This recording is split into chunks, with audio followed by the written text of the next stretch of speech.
இந்த மேடைக்கு நான் வந்ததுக்கு காரணமே சுசி தான். தம்பி சுசி தான்.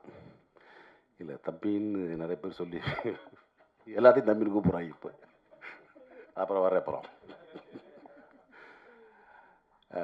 ஏன்னா நான் வந்து உங்களுக்கு தெரியும், நடிகரானதே நான் மகாநாளில் தான் ஃபஸ்ட்டு. ஸோ என் வாழ்க்கை, என்னுடைய வாழ்க்கை தரம்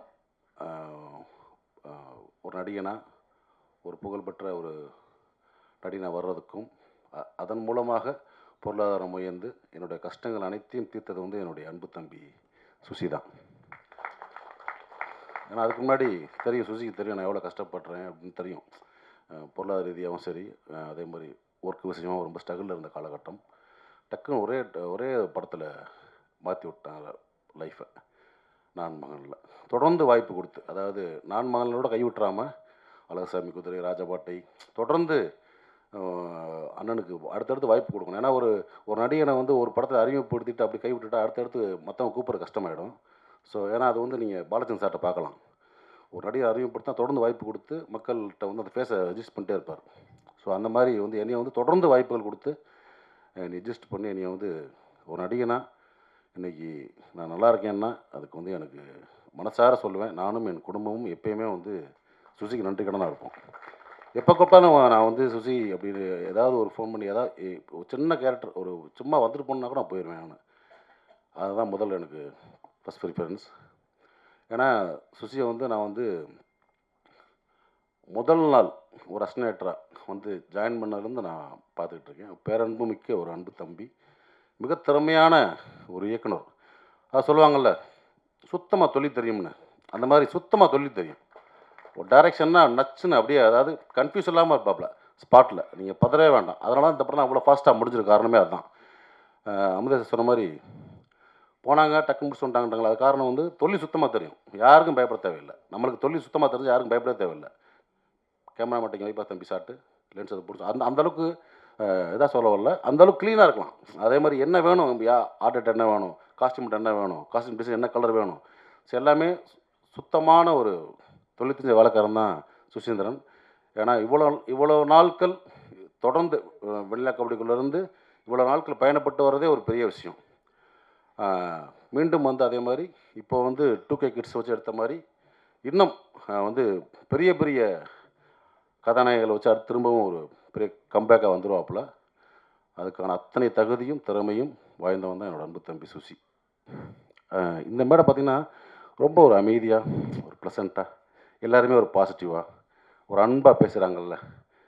சமீபத்தில் ஒரு மேடையில் பாட்டில் ராதா படத்தில் ரொம்ப அநியாயமாக அக்கிரமாக இருந்தது மேடையில் மிஸ்கின் பேசினாலாம். அவ்வளோ வல்கராக பேசணும் அவசியமே கிடையாது. இயக்குனர் தான் என்ன வேணால் பேச கிடையாதுல்ல. அந்த மாதிரி ரொம்ப வீடியோ பார்த்தேன். ரொம்ப நம்மளுக்கு தலைக்குனிவாக இருந்துச்சு. தமிழ் சினிமா வந்து இந்திய சினிமாவில் வந்து ஒரு பெரிய மதிக்கக்கூடிய ஒரு ஒரு இடத்துல இருக்குது தமிழ் சினிமா. தமிழ் சினிமா இயக்குநர்கள் மட்டும் இல்லை, தொழில்நுட்ப கலைஞர் அனைவரையும் வந்து இந்தியா சினிமா லெவலில் ஒரு பெரிய மதிக்கக்கூடிய இடத்துல இருக்காங்க. அதே மாதிரி இந்த மேடை இருக்குல்ல, ஒரு பிரசாத்தில் தேட்டர் மேடை, பல ஜாம்பவான்களை பார்த்த மேடை. தென்னிந்தியாவில் இருந்து மட்டும் இல்லை, இந்தியா முழுவதும் வந்து இந்த மேடையில் அமர்ந்து பேசிட்டு போயிருக்காங்க. எவ்வளோ functions, audio launch, trailer release, success meet, இந்த மாதிரி. ஸோ அந்த மாதிரி மேடையில் வந்து இவ்வளோ பத்திரிக்கையாளர்கள் நண்பர்கள் இருக்கீங்க. நீங்கள்லாம் பெண் பத்திரிக்கையாளர் இருக்கீங்க, நம்ம நண்பர்கள் நிறைய பேர் இருக்காங்க. அங்கே வந்துட்டு ஓத்தாங்கம்மான்றது பேசிக்கிங்க, வெளியே பேசிக்கிங்க. ஒரு மேடை நகரிங்கன்னு ஒன்றும் இல்லையா? என்ன வேணால் பேசுகிறதா? அவ்வளோ புக்கு படிச்சிருக்கீங்கன்றீங்க, அவ்வளோ படங்களை பார்த்துருக்கோம், உலக படங்களை பார்த்துருக்கேன்னு சொல்கிறீங்க, அவ்வளோ உலகம் போல புக்ஸை படிச்சிருக்கேன்றீங்க. அப்புறம் என்ன அறிவு இருக்குது உங்களுக்கு? குறைந்தபட்சம் ஒரு நாகரிகம் வேணாமா? ஒரு மேலே பேசுகிற பேச்சா? உங்களுக்கு பெண் குழந்தை இருக்குது, எல்லாத்துக்கும் எனக்கு பெண் குழந்தை இருக்குது, ஸோ எல்லாத்துக்கும் இருக்காங்க.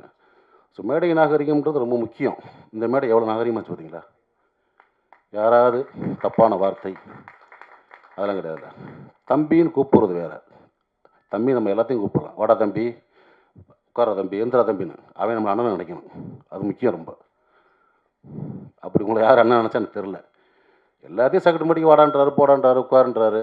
இதை நான் இன்றைக்கி பேச நினைக்கல. தொடர்ந்து பல மேடைகளை பார்த்துட்டு வரேன் நான் மிஸ்கின் பேச்சுக்களை. சமீபத்தில் அண்ணன் பாலானுக்கு வந்து 25th இது இயர் கொண்டாட்டம். அங்கே பார்த்தினா அவர் என்னமோ பெரிய குடியார மாதிரியும் படுத்து கிடந்தான் பாலா, அவன் தான் பாலான்றது. இங்கே வந்து இளையராஜில் வந்து அவன் தான் இளையராஜான்றது. யாரா நீ? நீ என்ன அவ்வளோ பெரிய அப்பாட்டாக்குறா தமிழ் சினிமாவில்? எனக்கு ஒன்றுமே புரியல. ஒரு போலி அறிவாளி அப்படிதான் சொல்லணும்.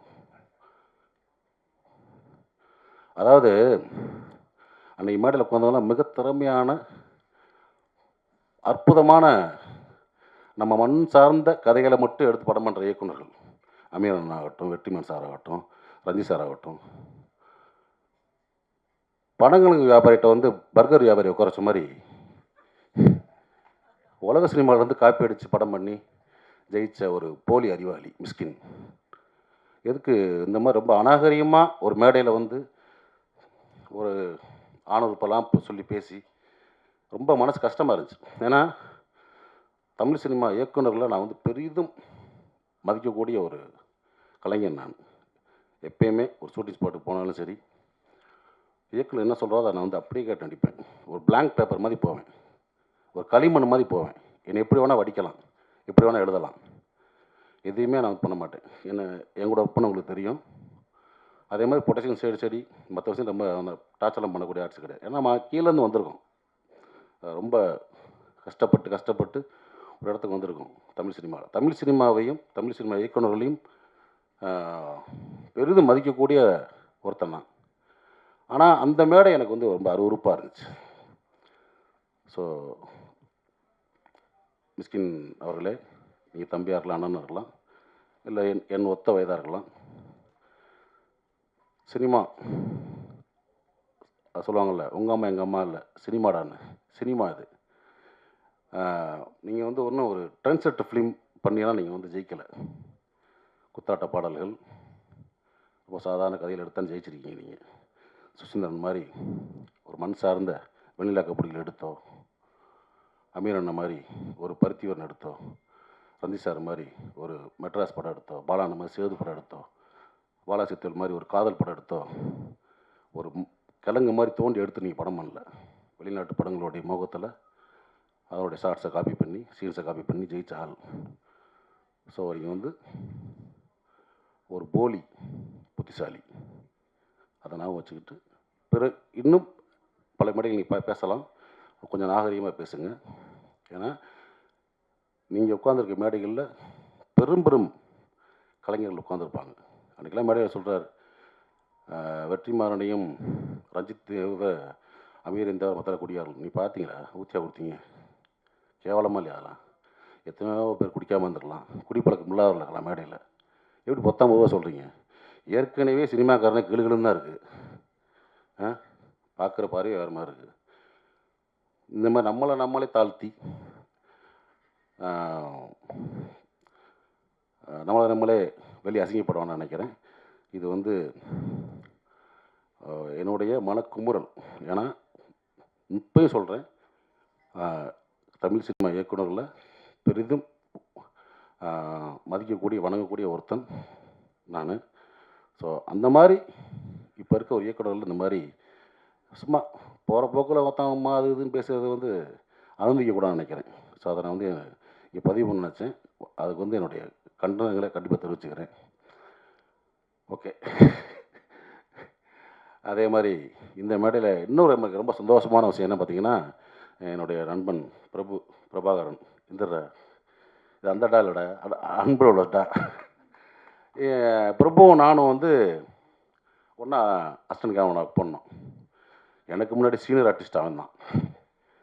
ஏன்னா வந்து பூலான் கட்டு இப்போ பார்த்துருப்பீங்க, பூலான் வாசம் சாரி அஜித் சார் படம். அதில் வந்து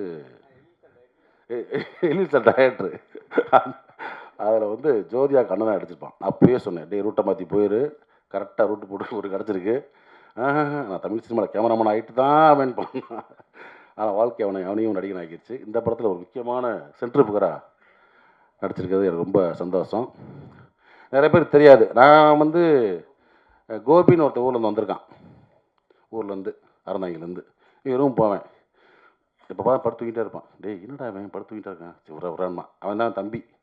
ஸோ பிரபு தம்பி அறியப்பட்ட கோபி பின்னாடி நீயா நானா கோபி ஆனார். நீயா நானா கோபியோட அண்ணன் பிரபு. நான் வந்து ரொம்ப டக்குன்னு ஆர்டிஸ்ட் ஆகி விட்டாப்புல சுசி. ஆனால் அவன் இன்னும் வரணும், எனக்கு ரொம்ப சந்தோஷம். இப்போ வந்து ஏன்னா டிவி சீரியல் பண்ணிகிட்டு இருக்காப்புல, திரைப்படங்களில் நிறையா படங்கள் நடிக்கணும், எனக்கு அதான் ரொம்ப சந்தோஷம். அதனால் இன்னும் நிறையா பண்ணு தம்பி, இது உண்மையான தம்பி. சரியா? ஓகே, அனைவருக்கும் என்னுடைய வாழ்த்துக்கள். ஏதாவது தவறாக பேசியிருந்தால் பத்திரிகையாளர்கள் நண்பர்களும் மன்னிச்சுங்க. தேங்க்யூ.